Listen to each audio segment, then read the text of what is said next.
So I'm Barry John. I set up the VC Gallery after leaving the army after 24 years in December 2013, and I've been using art as a way of communication, art engagement, where I get ex-soldiers, veterans, people from the community together in a kind of creative hub so we can get funky with art and have a good time, have terrible coffee, and to communicate and to be a part of a team, camaraderie that comes with that.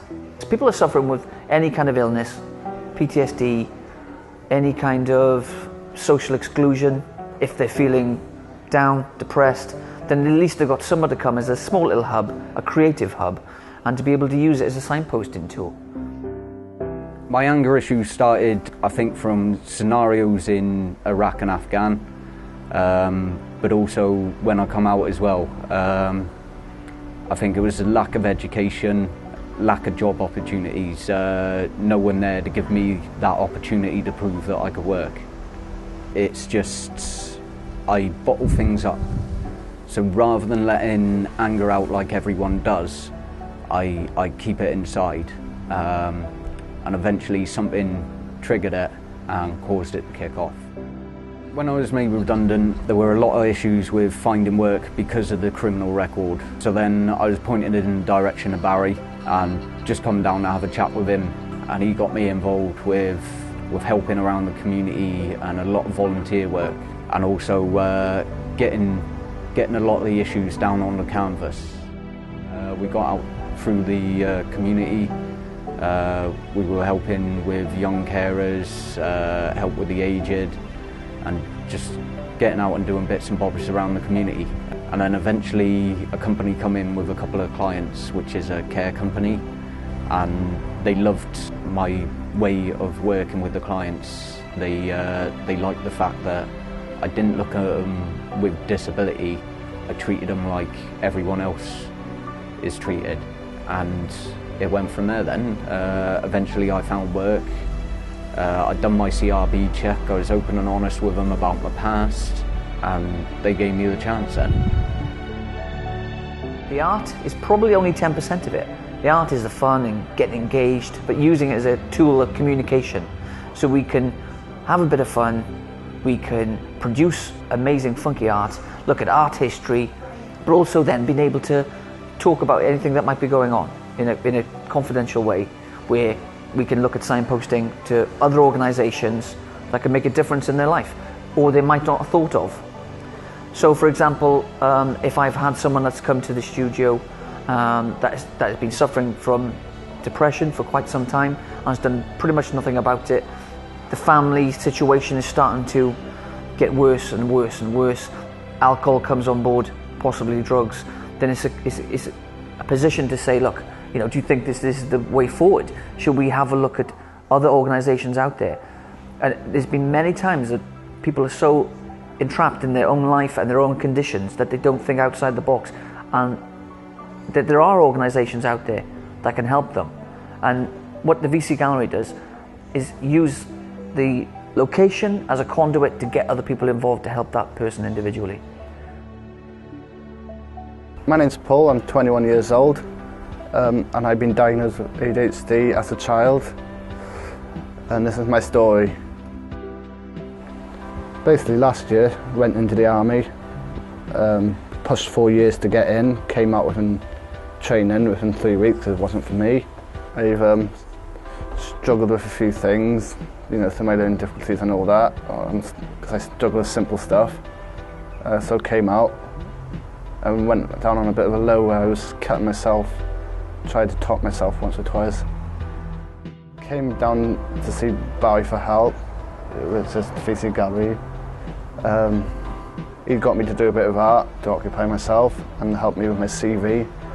And then he's obviously managed to get me into some voluntary work. VC Gallery also mediates certain issues, from social exclusion to housing, to financial issues, where we will again signpost, same as we would do mental health issues. And a byproduct sometimes of mental health issues is that financially they start going down, kind of head in the sand.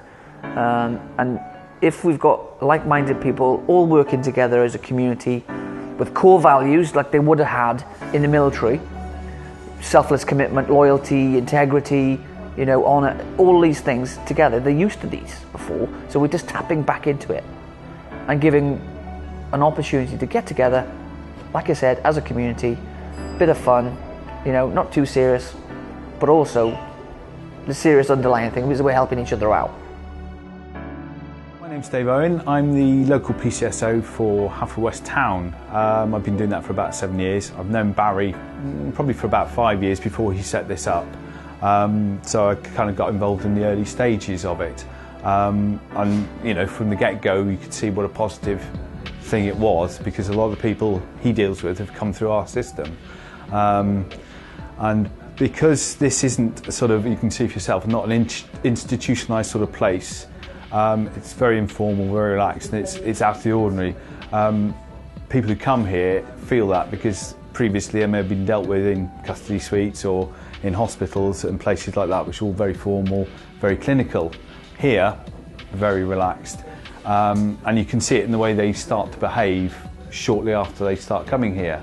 And from the police point of view, it gives us a way of getting to know people who've maybe committed crime or had mental health issues, had problems we've dealt with, but not from that direction, from a more informal direction. You get to know the people, and they're more open.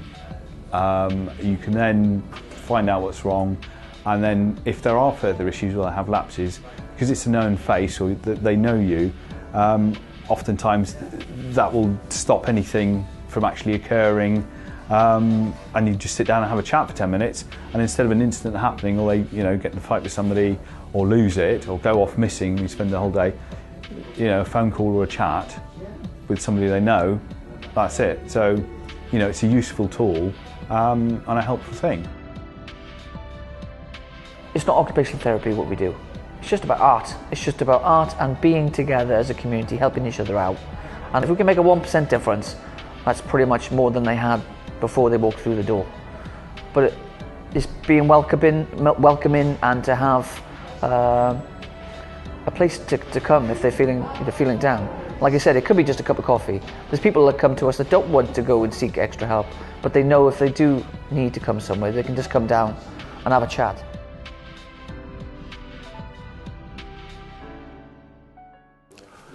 Hi, my name's Pete. I've been coming down to the VC Gallery for about 2.5 months. I'm self-employed, I'm a bushcraft instructor and primitive material cultures expert. I also suffered from depression. One of the reasons I do come down here is that I have to keep myself occupied. Motivation is one of my main issues. I mean, it gets to the point where I don't get much done because I haven't got it in me, is to be the best way to put it. I've looked into sort of antidepressants that should never work. They made me worse, if anything else. So I keep myself occupied, and coming down here is a big help. Sort of as much social connection with other people as sort of the art side of things. My name's Martin Lewis, and I'm an ex-Royal Engineer. Coming out of the forces, I got involved in engineering, having studied electrical engineering whilst I was in the Royal Engineers, until I decided to change it up a little bit. Went back into education, studied coastal and marine science as a 28-year-old. Whilst doing that, I volunteered for a charity in Pembrokeshire called the Darwin Centre. The Darwin Centre is a charity which is out there to try and engage with young people and communities in all things science and engineering. So in my experience of working with the VC Gallery and others across this part of Wales, I know that there are organisations just like the VC Gallery. They may not be dealing with art, they may be dealing with any kind of aspect of the world, but there are people out there and agencies out there that are there to support you. So if you recognise somebody you know or somebody you're associated with that may have mental health problems, I would definitely recommend that you seek out these agencies, go to your local mental health care professionals and try and find out who's delivering this type of activity, because getting involved at this grassroots level is really a great way to help the people that you care about to get themselves back on track and to get themselves back involved in the world at large. There are lots of like-minded people out there who have maybe been in your position before that have got better, that there is support networks out there. It's just being able to know where they are, what they do, and to be confident that they will help you. And there is people out there that care.